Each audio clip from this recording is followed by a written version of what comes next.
Welcome back to 10 Gauge Outdoors. I want to talk about something that people really don't talk about that much. But when you're hunting, fishing, in the outdoors, hiking, bird watching, whatever it is you like to do, walking your pet, whatever it is you like to do in the outdoors. When you are, especially by yourself or a small group, a lot of times I'm by myself. I prefer to be out in the wilderness by myself a lot of times, other than with my wife and my two girls. But something we want to talk about is safety. Now, this particular emergency kit was purchased, I believe, at Walmart quite some years ago. But it's important to have something with you, whether you get stung by a bee, you get sunburn, some Tylenol on hand and when you're 5 miles from the truck walking in the woods, you got a headache, you feel bad, you get dehydrated or you're hot. Sometimes Tylenol may help that. Some water tablets if you're going to be way out all the time. Snake bite kits. My goodness, Band-Aids. There's all kinds of things that come in an emergency kit. But I have never found a emergency kit that came with everything that I personally needed. And my neck of the woods is different from maybe where you hunt and fish and hike and be in the outdoors and somebody else. The type of animals that I might encounter are insects or problematic animals, we'll say, that I might encounter would be different from maybe what you encounter. But around here, what I decided to do is, because I couldn't find one that really fit my lifestyle of being out in the woods and where I go and what I like to do and the places I like to be. Just being around here where there's a lot of bottomland, swamps and stuff like that you can go to, there's different things you have to deal with there than if you're on private property in a cow pasture. But to find something that really fit me and my family too, to have on you, on your person or in a bag or close to you at all times in case you need something. I wound up just getting this kit. I used some of what was in it, took some of it out, threw some of it away, and over time I thought, well, when I run into a situation out in the woods, I would just say, man, you know, I need, if I'd had this or that or the other at this particular time, man, I could have used that. Well, I'll go get it and I'll put it in my kit. And then every time I come up on something that I could have used that don't come in one of these kits, maybe something from an off-the-wall store that don't even really, would never be in one of these kits, something that I may need to put in one of these kits, I go get it. And I just, over the years, have basically put together my own kit. And I have one that I keep with me when I'm bank fishing or if I'm turkey hunting, deer hunting, walking in the woods, walking around my family in the woods, just doing whatever it may be doing in the outdoors around the house. This is always real close by. It's small. It's only about 6 inches by 5 inches. And it's only about 3 inches wide. I can put this in my turkey vest. I can put it in the backpack if I'm deer hunting. I can leave it in the truck. I can put it in the family car if we're going on vacation. Any time that I need something emergency-wise, I take this with me because it's got stuff in there that's going to take care of a lot of situations you might encounter. But what I want to tell you right quick, kind of a quick overview, is what I have in mind. And again, what I have and what I encounter in the woods, it may be different from what you encounter up north or further down south in North Mississippi or out west or on the coast or what have you. Just get whatever you might need for the situation that you like to do, for whatever hobbies or whatever you like to do in the outdoors. Get the type of things to go in your emergency kit that would fit your needs. But in here, and I like this bag, so I just kept it over the years. It has a lot of compartments. But in one compartment, I have things like poison ivy treatment, Tylenol, burn lotion. If you get stung, anti-sting little rubs or what have you, wipes, Band-Aids, first aid pamphlet on how to do first aid if somebody's choking, or how to fix a cut, or whatever it may be. Got Q-tips, bandages, popsicle sticks, for splints or what have you on the finger. And you'll never see a kit with duct tape. I just take probably 10 foot of duct tape and I roll it up against itself. And duct tape can be an excellent bandage. It can be an excellent big bandage if you need to really wrap up something that you got a bad cut while you're 3-4 miles from the vehicle out in the woods and you're by yourself and you need to do something so you don't bleed out. There's so many bad situations you can get yourself into out there in the woods, and especially by yourself. But you need to be prepared. But again, bandages and gauze and things like that, and some gloves that you can use in order to keep maybe yourself clean. There's just tons of stuff for that. Now, also in mine, a little strange, is some aluminum foil. I find that handy if I'm going to make a campfire and it's wet, or it's raining and you can cover your campfire. You can wrap food up in it if you need to. Maybe you took a hot dog with you or something, and now you're not going to finish it. You don't have it put it in. You can wrap it up in that. Just for an example. Some more gloves, and I have a knife sharpener that I keep in this particular bag. I keep 2 ponchos, 2 little dollar ponchos. Could cover camera equipment, could put it on you, could put it over your phone, could put it over your rifle, your shotgun, or whatever it is you're using if you just happen to get caught in a quick downpour in the spring turkey woods, which is very likely to happen. Toilet paper, plastic bag. Take about 10 foot of toilet paper, wrap it over and over your hand, put it in a bag, fold it over, and stick it in your emergency kit. The waterproof matches. I always like to have about 3 different sources of making a fire.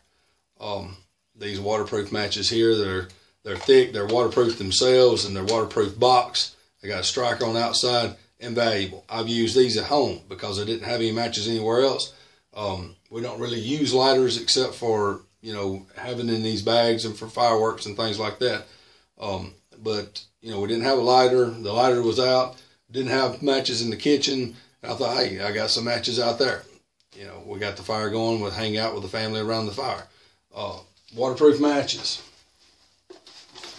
In this one, I keep some rim oil because it's good for fishing equipment, hunting equipment. If you're in the rain and you're not going to get back to the truck for a couple hours and you just got blasted with rain, you can use this with a rag that I always keep in there, a little piece of t-shirt. You can wipe your firearms down and try to help keep them from rusting. It works on your knives. If you get a lot of dust and dirt or crap in your knives from being outdoors, you can get them working again if they get kind of stuck. You can use that oil on sharpening a knife. There's just countless uses for that. And then also have a snake bite kit. These is something that I believe will work. I have never personally had to use one, but I do suggest, like anything else, read the directions on it and know how to use it before you need to use it, because the time somebody gets bit by a snake and they're hollering and screaming about help me, that's not saying, wait a minute, let me read the instructions. Know any equipment that you acquire and use for outdoors, learn how to use it before you get into a situation where you do have to use it. Just a little tidbit to remember. And I said about 3 different ways to make fire, because you can use fire for cooking, you can use fire to keep warm, you can use fire to keep animals away from you at night if you have to. But I use the waterproof matches. I try to keep a lighter in there, and then I also keep a striker. I've had great use with this. I love this striker, but You can use it to make sparks in order to start a fire with it when it's wet. Your matches don't work, lighter's out, it will work. I have made several fires with the striker, but I like to keep one of those on me. There are a few things. I do keep one